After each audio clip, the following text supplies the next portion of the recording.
It was supposed to be a simple Saturday, the kind that passed quietly without leaving a mark, but for Ethan Miller it began with a strange feeling he could not name. Lauren had left early that morning for a work conference in Chicago, kissing his cheek in a hurry and asking him to take her mother, Diane Harper, to look at cars since her old sedan had finally given up on her. And Ethan agreed without thinking twice because it felt like the right thing to do, the helpful husband thing, the safe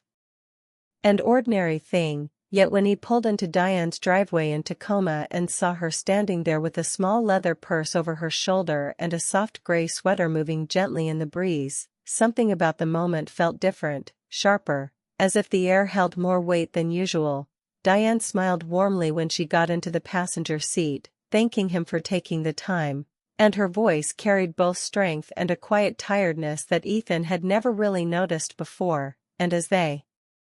pulled onto the highway toward Seattle, the morning sun broke through thin clouds, lighting the road ahead in bright streaks that made everything feel almost cinematic. At first they talked about simple things like traffic, gas prices, the type of car she wanted, something reliable, safe, not too flashy, but the rhythm of the conversation changed once they settled into the long stretch of highway, because silence filled the space between sentences and neither of them rushed to break it. Ethan noticed how relaxed Diane seemed compared to family dinners where she usually played the role of cheerful mother, and he realized he had never spent time alone with her like this before, never seen her outside the structure of birthdays and holiday gatherings. She adjusted the radio to a soft classic rock station and laughed when she couldn't remember the name of a song she loved years ago. And that small, genuine laugh caught him off guard because it felt real, not rehearsed, not polite. As miles passed, Diane stared out the window at the evergreen trees flashing by and said quietly, "It feels strange starting over at my age," and Ethan glanced at her, unsure how deep she meant that statement to go, but she continued without waiting for permission, explaining how her divorce had changed everything, how the house felt too quiet at night, how making decisions alone felt both freeing and frightening. Ethan listened more than he spoke, and the more she talked, the more he saw her not just as his wife's mother but as a woman who had lived, loved, and lost in ways he had never considered. When she suddenly asked him if he ever felt like he was living someone else's plan, the question hit him harder than expected, because he had been feeling restless for months, stuck in routine, distant from Lauren without knowing how to fix it, and though he didn't confess all of that, the hesitation in his answer said enough. Diane noticed, and instead of pressing him, she gave a small nod. That told him she understood more than he had said. They reached the first dealership sooner than he expected, yet neither of them moved immediately to get out of the car, as if stepping into the bright showroom would break whatever quiet honesty had formed between them on the road. Inside, the polished floors and shining cars felt almost too loud after the intimacy of the drive. Salespeople greeted them with rehearsed enthusiasm, and Diane slipped easily into practical mode, asking about safety features, warranties, and long-term costs, and Ethan admired how composed she was, how she didn't let anyone pressure her. Still, beneath the practical talk, something subtle had shifted, because when she looked back at him for his opinion on a dark blue SUV, her eyes held a softness that lingered a second too long, and Ethan felt an unexpected warmth rise in his chest, followed quickly by confusion. He reminded himself that she was family, that this was normal, that he was just being supportive, but the thought did little to quiet the new awareness growing inside him. After walking through rows of vehicles, they stepped outside for fresh air, and Diane brushed a loose strand of hair from her face, thanking him again for coming, saying she didn't like doing big things alone anymore, and the honesty in her voice made him want to reassure her in ways that went beyond polite words. He told her she didn't have to face everything alone, and when she smiled at that, the expression felt personal, almost vulnerable. As they moved to the next dealership across town, the energy in the car felt charged in a way neither of them acknowledged, their conversation drifting from cars to dreams they once had, to places they wanted to travel but never did, and each shared detail built a quiet bridge between them. Ethan caught himself noticing the way she listened carefully when he spoke, the way she asked thoughtful questions, the way she didn't rush to fill silence with noise. And it struck him that he hadn't felt that kind of focused attention in a long time. The realization unsettled him, yet he couldn't deny it. By the time they arrived at the second showroom, the day no longer felt simple, and though nothing improper had happened, the emotional space between them had narrowed in ways that made Ethan's heart beat faster than it should. As Diane stepped out of the car and turned to him with a thoughtful look, he understood that this was no longer just about buying a vehicle, because somewhere along the highway, in the quiet exchange of honest words and unguarded glances, a line had quietly begun to blur, and neither of them yet knew how far it might go. The second dealership felt brighter, louder, almost overwhelming after the quiet honesty of the drive, and Ethan sensed the shift the moment he and Diane stepped through the glass doors. Sales banners hung from the ceiling, polished SUVs reflected the lights like mirrors, and a young salesman approached with eager energy, but Diane handled him with calm confidence, asking clear questions about mileage, maintenance plans, and long-term value, and Ethan found himself watching her more than the cars, noticing how steady her voice sounded, how she stood tall even when the salesman tried to steer her towards something more expensive. She walked around a dark blue SUV again, slower this time, running her hand lightly over the hood as if she were imagining a different future behind its wheel, and when she asked Ethan what he thought, her eyes searched his face in a way that felt personal, almost intimate, and he answered honestly that it suited her, that it looked strong and reliable, and she smiled in a way that made his chest tighten unexpectedly. They decided to take it for a test drive, and as Diane adjusted the seat and mirrors, Ethan caught a glimpse of her reflection in the rearview mirror, thoughtful and slightly nervous, and he realized she wasn't just buying a car, she was stepping into a new chapter of her life. The engine started smoothly, and as they drove through the city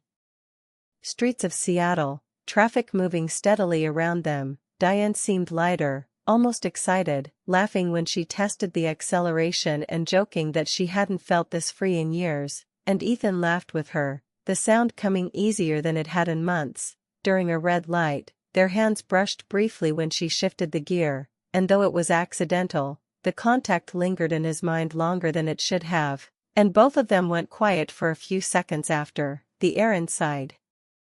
the car thick with something unspoken. When they returned to the dealership, neither mentioned it, but the awareness remained, subtle yet powerful. They decided to grab lunch before making any decisions, choosing a small cafe nearby with wide windows and soft music playing in the background, and once they sat across from each other with iced tea and sandwiches between them, the conversation shifted again, moving away from practical matters into deeper waters. Diane spoke about her marriage, about how she had spent decades supporting her husband's dreams while slowly putting her own aside, how she had woken up one day and realized she no longer recognized the woman in the mirror, and Ethan listened closely, drawn in by the honesty in her voice, by the vulnerability she allowed him to see. She admitted that being alone frightened her at first, but what frightened her more was the idea of staying invisible, of never being truly seen again. And her words struck something inside Ethan that he had been avoiding. He thought about Lauren, about their busy schedules, about dinners eaten in silence while scrolling through phones, about how conversations had become updates instead of connections, and he felt a quiet ache in his chest. Diane noticed the shift in his expression and gently asked if he was happy, and though he tried to give a simple answer, the truth hovered between them, complex and heavy. He told her marriage could feel lonely sometimes, even when nothing dramatic was wrong, and she nodded as if she understood completely, and that shared understanding created a closeness that neither had expected. When the day began, the sunlight through the cafe window softened her features, and Ethan suddenly became aware of how easy it felt to talk to her, how natural the flow of their conversation was, how she listened without judgment. When they finished lunch and walked back toward the dealership, a light breeze carried the scent of rain, and the sky had begun to turn gray, giving the afternoon a reflective mood. Inside, the salesman presented financing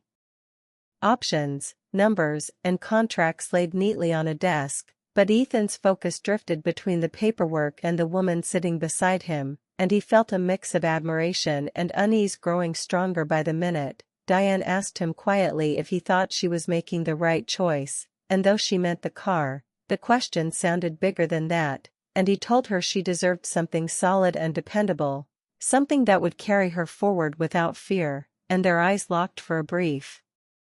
second that felt too meaningful to ignore. In that glance, there was no flirtation, no obvious boundary crossed, but there was emotion, recognition, and a shared sense that something delicate had formed. She signed the preliminary papers to hold the vehicle while she thought overnight, and as they stepped back outside, the first drops of rain began to fall, cool and steady, dotting the pavement. They hurried toward Ethan's car, laughing lightly as they avoided puddles, but once inside, the laughter faded into silence. The rain tapped softly against the windshield, creating a private space around them, and neither seemed eager to start the engine. Ethan realized that what unsettled him most was not desire but connection, the kind that feels rare and unexpected, the kind that arrives quietly and changes the air between two people. Diane looked ahead at the rain-blurred street and said softly that she hadn't felt understood like that in a long time, and Ethan's heart pounded because he felt the same. He knew the line they were approaching was emotional, not physical, but it was still real, still dangerous. When he finally started the car and pulled into traffic, both of them sat with their thoughts, aware that the day had shifted from ordinary to complicated, and though nothing improper had happened, something meaningful had awakened, something that would not easily fade. And as the city lights reflected off the wet roads, Ethan understood that buying a car was no longer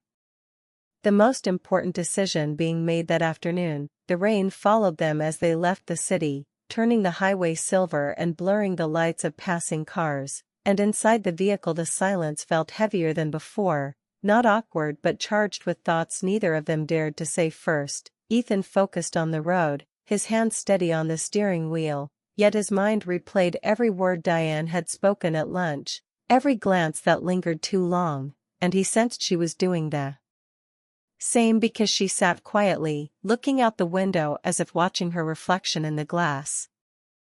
After several miles she broke the silence, her voice soft but steady, saying that life had a strange way of surprising people when they least expected it, and he answered carefully, asking what she meant. Though he already understood, she turned slightly toward him and admitted that the day had felt different, not because of the car but because she had not felt alone for once, and her honesty made his chest tighten. Ethan confessed that he had not felt truly heard in a long time, that work and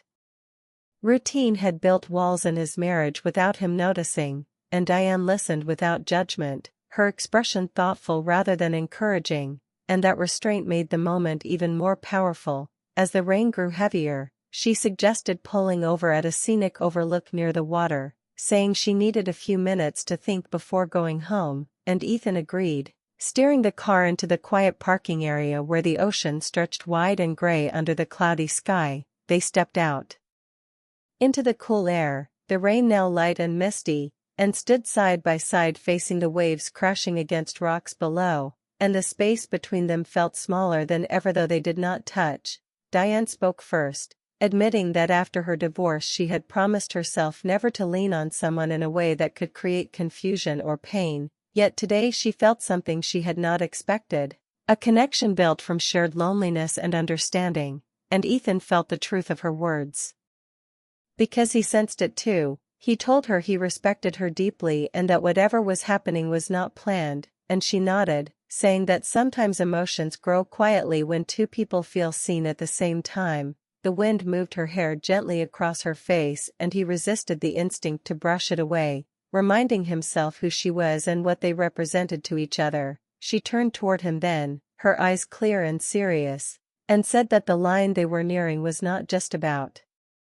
them but about Lauren, about family, about trust that once broken could not easily be rebuilt. Her words were calm but firm, and they carried weight. Ethan felt guilt rise sharply because in that moment he realized how far his thoughts had drifted, and he admitted that he had been unhappy in small ways but had never truly tried to fix those gaps, choosing comfort over confrontation instead. Diane said that running from problems only creates deeper ones, and she stepped back slightly, creating physical space as if to remind them both of the boundary. The rain stopped completely, leaving the air cool and clear, and the quiet around them felt almost sacred. Ethan understood that what they shared was real but also fragile, something born from vulnerability rather than intention, and he saw how easily it could damage everything if allowed to grow unchecked. Diane looked at the horizon and said she cared too much about her daughter to let confusion turn into betrayal, and her voice trembled just enough to reveal that this decision cost her something. He respected her strength in that moment more than ever, and instead of feeling rejected he felt humbled. They stood there a while longer, letting the wind dry the last drops of rain, and when they finally walked back to the car the tension had shifted from temptation to resolve. Inside the vehicle the mood felt calmer, though a quiet sadness lingered because acknowledging feelings did not erase them instantly. As they drove toward Tacoma, Diane spoke about rebuilding her life with intention, about taking classes, traveling, learning who she was outside marriage, and Ethan listened with admiration, realizing she was choosing growth over escape. He admitted that he needed to have honest conversations with Lauren, not dramatic ones but real ones, and Diane encouraged him gently, reminding him that love requires effort even when passion fades. By the time they reached her driveway, the sky had cleared enough to let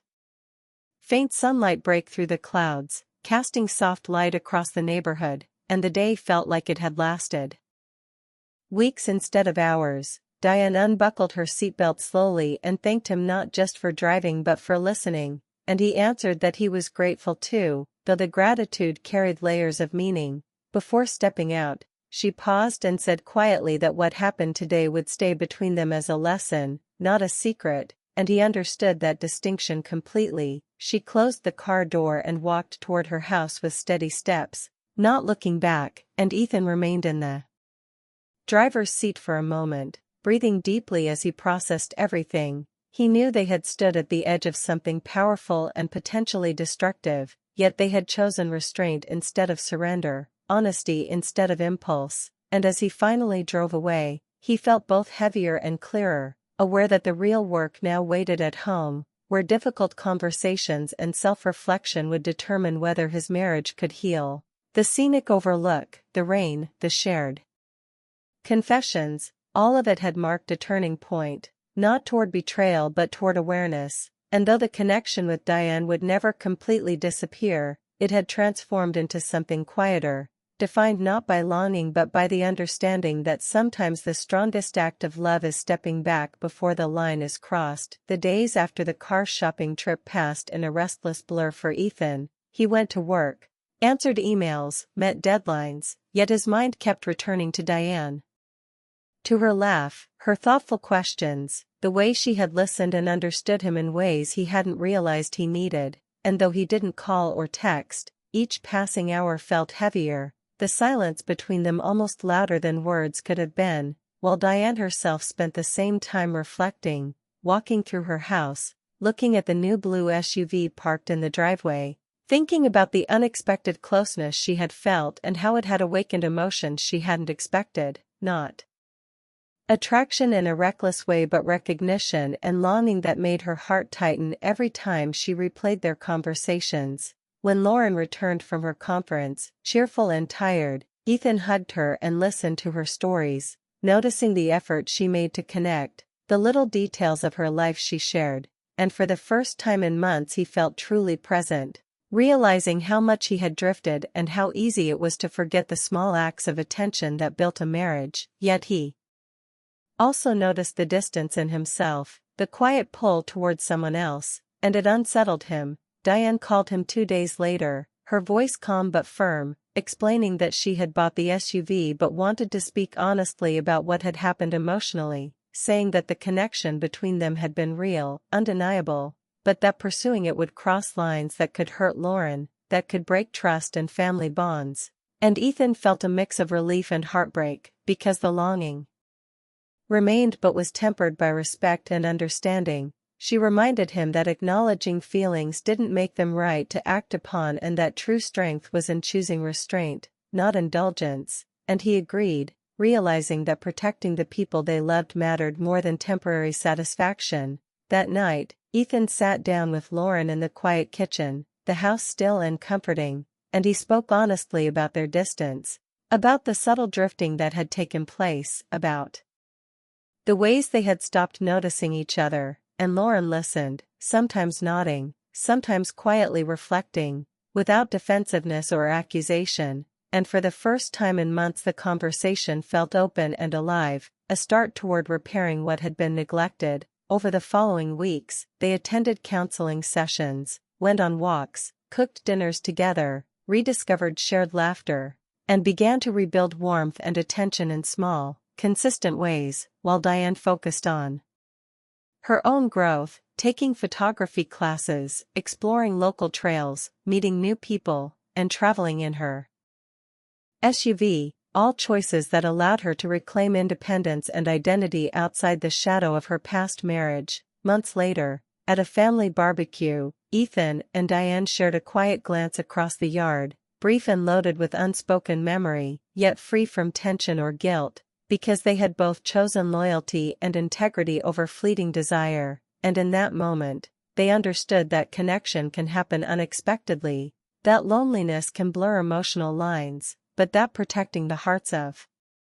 loved ones and choosing the right path defines true character. Ethan felt a deep gratitude for Diane's honesty and for the clarity it brought to his marriage, while Diane felt proud of her own self-restraint and growth, and the experience, though emotionally charged, became a quiet lesson for both of them in awareness, empathy, and the power of conscious choices. The car shopping trip, which had begun as an ordinary errand, had unfolded into a profound journey of self-discovery, reflection, and emotional reckoning, teaching them that life often presents unexpected moments that challenge boundaries, test integrity, and reveal hidden truths, and that love, in all its forms, is strengthened not by yielding to every feeling but by understanding its place and acting with care, wisdom, and respect for those we hold dear. In the end, Ethan's marriage gained depth and sincerity, Diane's life gained renewed purpose, and the bond they shared, once dangerous and tempting, transformed into a quiet acknowledgement of human emotion, a reminder that temptation does not have to lead to destruction, and that the strongest, most enduring forms of love and loyalty are often proven in the moments we choose what we will protect over what we desire, making the ordinary trip for a car an unforgettable lesson in self-awareness, commitment, and the beauty of acting with honor even when hearts feel conflicted.